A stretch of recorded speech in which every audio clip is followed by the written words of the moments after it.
2005 онд болсон засгийн газрын 156 дахь тогтоолын дагуу мэргэжлийн хэлтийн ажилтны өдрийг жилүүрийн 6 дугаар сарын 2 дахь нямаарыг тэмдэглэж ирсэн уламжлалтай. Мэргэжлийн хэлтийн байгууллагын баярын хурал өнөөдөр болж тус байгууллагаас олсон ололт амжилт хийсэн бүтээснээ инхүүд өгнөлээ.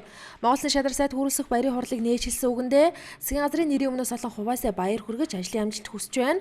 Мөн хамт олонний хүчин чармаалтын дунд хяналтын байгууллагын үйлчилгээ царуураа жил өргөтсөн бэхжин үр дүнг нь иргэд аж ахуйн нэгж байгууллага хүртэж байгааг онцлсан юм а.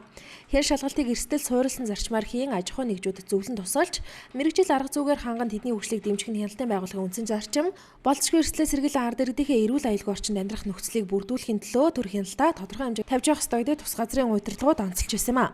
За мэргэжлийн хяналтын байгууллагын үйл ажиллагаанд бол нэлээд шинэлэг өөрчлөлтүүд бол ялангуяа сүүлийн жилүүд их өөрчлөлтүүд орж байгаа. За төрийн хяналт шалгалтын тухай хуульд өөрчлөлт орсонтой байлдуулаад хяналт шалгалтын байгууллага маань хянан шалгах гэдэг утгаараа биш. Ерөнхийдөө мэргэжлийн чиглэлээр зөвлөгөө өгдөг, хамтран ажилладаг, тусалдаг, ялангуяа энэ аюулгүй байдал гэдэг асуудлыг өртсөн сэргийлэх хүрээнд тодорхой олон чиглэлээр хийж хэрэгжүүлэх ийм одоо гол чиглэлийг барьж ажилласан байгаа.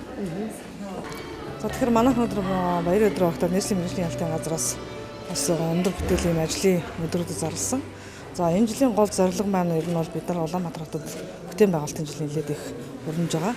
Тэгээд өрнөлттэй холбогдуулсан бид хөдөлмөр аюулгүй ажиллагаа хангах чиглэлээр зөвхөн барилгын салбар гэхгүй үйлдвэрлэлийн чиглэлээр бүх чиглэлдээ одоо хөдөлмөр аюулгүй ажиллагаа хангах чиглэлээр урьдчилан нэлээд арга хэмжээнд явж ажилласан.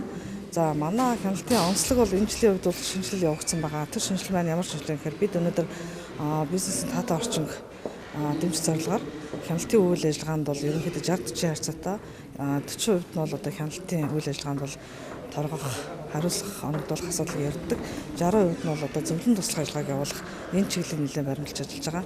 Энэ нь одоо манай салбарын шинжилгээний гол бодлого нь бас гол зорилго байгаа гэж үзэж байгаа. Улсын хэмжээнд 2000 гаруй хүн мэргэжлийн хяналтын байгууллагад ажилтдаг. Эдгээр ажилтнуудын оронтойг нэмж нийгмийн асуудлыг нь яаралтай шийдвэрлэхийг мөн онцолж байсан юм а. Нийслэл маань өнөөдөр 500 гаруй улсын байцаагчтай гэдэг боловч өөрөлдвөл нэг одоо байцаагч, нэг мэргэжлийн байцаагч бол нэг салбарт нэг л байдаг. Жишээлбэл барилга дээр ихэд одоо дулааны ганцхан байцаагчтай, эрчим хүчин дээр эрчим хүчний нэг байцаагчтайгаар одоо үндсэн үйл ажиллагаа явуулж идэг. Тэгэхээр өөрөлдвөл манай үүрэг функцийн хувьд бол 28 чиглэлээр 31,000 объект одоо хяналт тавьж байна гэдэг байна. Байцаагчдын тооны хувьд бол бас өчир тэтгэлтэй байгаа. Гэвч бид бүхэн одоо хяналтын бодлогыг бас хөгжлийнхэн бодлого тулгуурлаад одоо суурлаад одоо үйл ажиллагаа бас явуулж байна. За нийгмийн асуудал бол мэдээж харилцан адилгүй байгаа. Өнөөдөр төрийн албан хаагчийн жишг хүрээнд бол ажиллаж байгаа. Гэхдээ энэ хяналтын чиг үүрэг бол тодорхой бас хуулийн хүрээнд баталгаажуулах, ялангуяа тэнд ажиллаж байгаа ажлагчид маань маш хүнд нөхцөлд ажилладаг. Хилийн бомт дээр орон байр, ахуйн амьдрал, цалингийн нэмэгдэл, хувцас хунар, за мөн одоо барилга байгууламжуулан бусад хяналтын чиглэлээр ажиллахад ажиллаж байгаа нөхцөл байдал бол маш хүнд. Тэгэхээр энэ дээр бол ялангуяа төрөөс үзүүлэх дэмжлэг, тусалцаа, хангамж бол нэг шаардлагатай.